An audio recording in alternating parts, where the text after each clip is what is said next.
Welcome to this month's episode of Fraud Talk. I'm Mandy Moody, the ACFE social media specialist, and today I will be talking to Eric Feldman about bad things that can happen to good companies. Eric is the managing director of corporate ethics and compliance programs at Affiliated Monitors. And welcome, Eric. Thank you very much, Mandy. So we're going to be talking, about company culture and ethics and tone at the top. A lot of this is what you have spoken about before at our seminars and our conferences, and really a topic that doesn't ever, get old. Tell me, what is a company culture? What does it look like? Where do you see it pop up? Well, it's kind of interesting. If you were to ask any CEO of a company, what is their corporate culture like, they will likely articulate to you what they think it is, what they hope it is. And there are few people in C-suites of companies around the country that don't think that their company is ethical and committed to integrity and doing the right thing. But the reality is, when you get down to the bottom of the organization, the first-line supervisors, the mid-level managers, the folks who are actually doing the work, and you ask them what motivates them, how do they make decisions? Do they really buy into the company's core values of ethics and integrity, which most companies have? You often get a very different answer based on the unintentional consequences of things that the company has done, said, or expected from their employees. So corporate culture is really the reality of what is happening on the ground, how things are really done in our company, and what motivates people. Is it doing the right thing? Is it money and financial metrics? Is it well-balanced? Or does it tip to one side, financial metrics versus ethics? And that's what we try to get at when we go into companies. When you're working with the C-suite and, creating an anti-fraud program with companies, setting a tone at the top, are you able to teach the executive teams things like ethics and, compliance? Yes, it can be taught, you follow these rules, but do you think that's something you're able to teach and pass on, to which they're able to teach and pass on in their company? Yes, I think you can do that. That the most effective training in ethics and compliance, in my view, is training that is cascaded down the organization. You can get everybody in the company together once a year and, have this massive shutdown, which some of the big corporations do, and lecture to them. You can have people do online training, pressing the buttons and answering questions once a year. And I don't mean to demean that. That has its value in getting information out to a widely dispersed workforce, particularly effective with multinationals. But there's nothing like hearing a commitment about ethics and compliance from your immediate manager. And the best way to do that is to start at the top. And by the top, I don't just mean the executives, I mean the board. And so we do training often with boards of directors, not to teach them how to be ethical, because that's something that, yes, you learn outside of the corporate setting. But the training is about what we as a company are committed to and how we make good ethical decisions.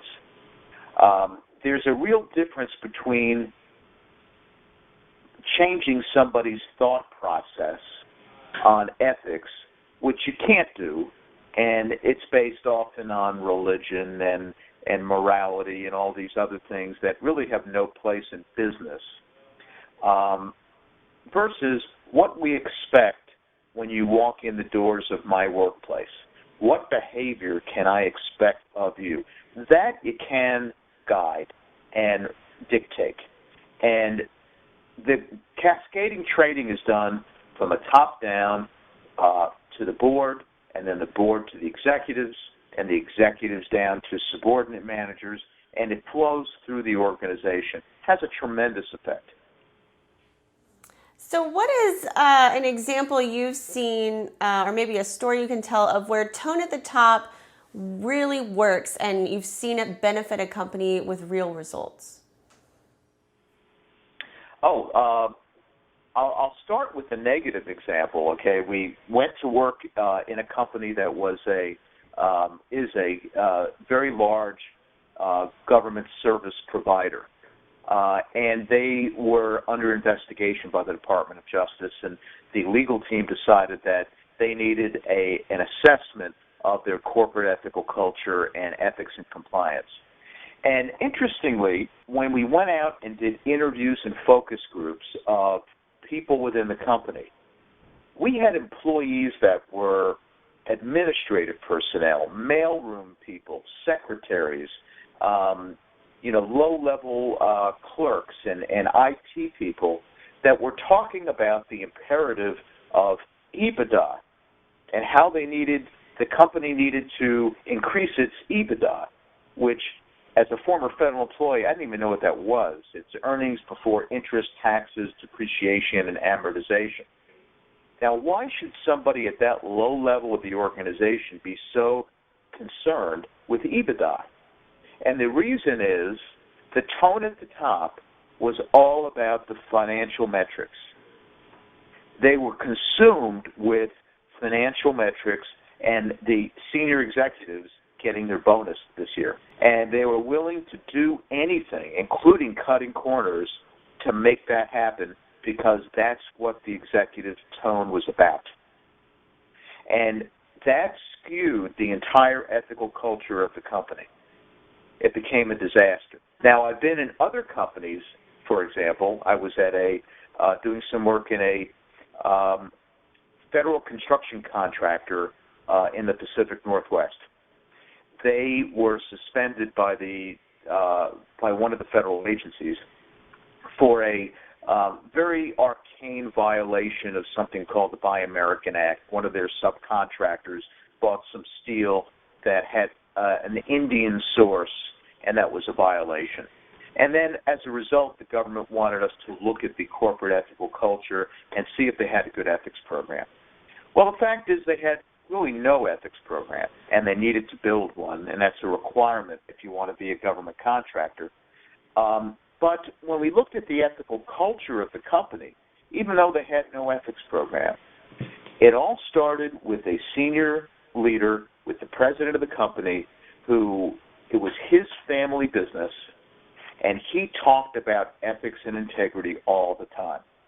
And in a very difficult, often unethical industry dealing with dredging contracts, he was sort of the light about, we are going to do this the right way, and if we don't make money on a contract, so be it. We're thinking big picture. And that attitude permeated down to the very bottom of the organization, where even the construction workers who are out there digging ditches and out there on the tractors every day told me during focus groups that we represent this company, and when we go out at night into our little town, we have to be polite and act in an appropriate way because that could affect our business development. That really is what you want in your company. Employees at the very bottom of the organization who care enough about the company to set a good example and to ensure that their own behavior and everything they do is ethical. That's tone at the top. That's awesome. And I guess you've already answered this. Did you have one bad habit that you see a lot? Or is it always different, kind of comes in different shapes? Sure. Things are always different, because companies are different and their cultures are different. But one of the common themes that we often see that people don't think about is you can say that your core value of your company is, ethics and integrity, and most companies have that. But how do you align those statements and core values with things like performance management? And if they're not aligned, you've got a problem. And by alignment, I mean we say ethics is important to the company, but what do I measure you on? How do I determine whether you're going to get a bonus this year? How do I determine if you're eligible for promotion next year? If all the criteria in your performance appraisals and promotions is financial metrics, and there's nothing to balance it in terms of that ethical behavior, then you're not putting your money where your mouth is, and you're not reinforcing ethical behavior. You see, most employees want to do the right thing, but you've got to create the kind of supportive environment where it's easy for them to do the right thing, and it's supported. What about companies, how do you get your board or your C-suite to even want to take a look at your company and what that perceived culture is versus the realistic culture? Because, I've worked for some companies in the past where they don't even want to know, really. They'd rather think everything's going okay. So do you have any tips for maybe the managers or the directors or people out there that want to take a look at this and want their board and their C-suite to see it? You talk about all this stuff theoretically, and it's all very nice, but why do I give a damn? Why should I take my head out of the sand, which a lot of these boards have their head in the sand and don't even want to ask the question for fear of finding out? Why should they care? And it's the relationship between ethical culture and employee misconduct. And there's a very strong relationship, and there's data to show this, that companies with strong ethical cultures have lower levels of misconduct. Companies with strong ethical cultures have employees who more frequently will report through a fraud hotline misconduct going on in the company. And the motivation is you as a board member have personal responsibility for what goes on in that company. And given all of the new laws that are out there and more highly enforced laws, from everything from Foreign Corrupt Practices Act to the Wall Street Reform Act, which Dodd-Frank Wall Street Reform Act, which has a requirement for a whistleblower provision. Most companies now are in competition with the SEC for the loyalty of their employees coming forward, because an employee can go to the SEC and get a bounty if they report misconduct in the company that materially affects the financial statements. So you want your employees to feel comfortable coming to you. So the most important thing is for you to understand the culture, understand what needs to be done to strengthen it, so you don't end up on the wrong side of a federal enforcement action. And this is where the deterrent effect of federal law enforcement in going after companies really makes a big difference. And there's been a huge uptick in FCPA cases, in False Claims Act cases, in all kinds of suspension and debarment activity for federal contractors. And all the regulators across the country are becoming much more aggressive in enforcement. That really is the motivator for boards to get, off the dime and say, maybe we need to do something proactive to determine whether, we're at risk here. What is our risk of a problem? Something you and I have talked about in the past, and I've sat in on many of your sessions, is kind of the teaching of ethics early on. You often use stats from college exams and high school exams of how many people are prone to cheat. Do you think ethics is being properly taught, and are we seeing a shift now that, the younger generation is demanding more transparency with social media, with, people are coming out and saying when fraud's going on or saying when somebody's doing something wrong? Well, unfortunately, we're not seeing much of a shift. And in fact, it's much more of the same. The statistics on student cheating at high school level, college, graduate school are still really unacceptable. And there's sort of an inconsistency there, because these same people in this generation that are saying it's okay to cheat because I have to compete in a highly difficult, competitive environment, are the same people that want to work for ethical companies. And you kind of wonder, what they're thinking. And I think it has less to do with teaching ethics early on than it does the example that we're setting as a society. Mm-hmm. When you have the 2008 economic meltdown that almost brought the entire world to its knees, and no one has gone to jail for anything that these companies did, and certainly by any measurement, many of the financial services companies and others were engaged in absolutely unethical conduct. No one was held accountable. And the message that sends to our youth is that really anything goes, and that the worst that could happen to me is a slap on the wrist and I move on. And that is sad. And until we change that, I don't think that much is going to change in terms of these cheating statistics. I really don't. And that puts more pressure on companies and ethics and compliance and anti-fraud programs to at least regulate behavior when people come into the company. Because we're dealing with the generation of people that really are flawed when it comes to ethical decision-making. They need to be taught what that means within the context of their jobs within a company. So what is your ultimate hope or your ultimate goal, or the biggest thing you want companies to take away when you're consulting them?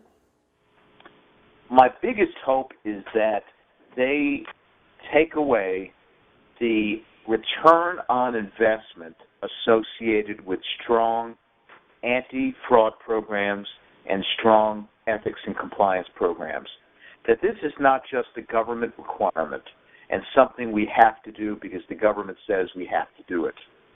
That this is a way to make us more effective and more profitable long term.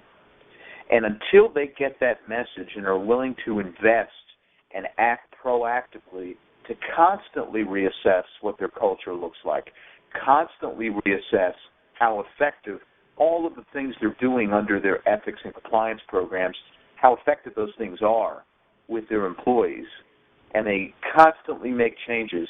Until they get to that point, they're putting themselves at a level of fraud risk that is really unacceptable. If I were a board member or an investor in that company, I would consider it unacceptable. So I'm hoping they really understand the value of this stuff to their bottom line, that this isn't just a nice to have and a nice to do. Well, thank you for joining us today, Eric. Thank you very much, Mandy.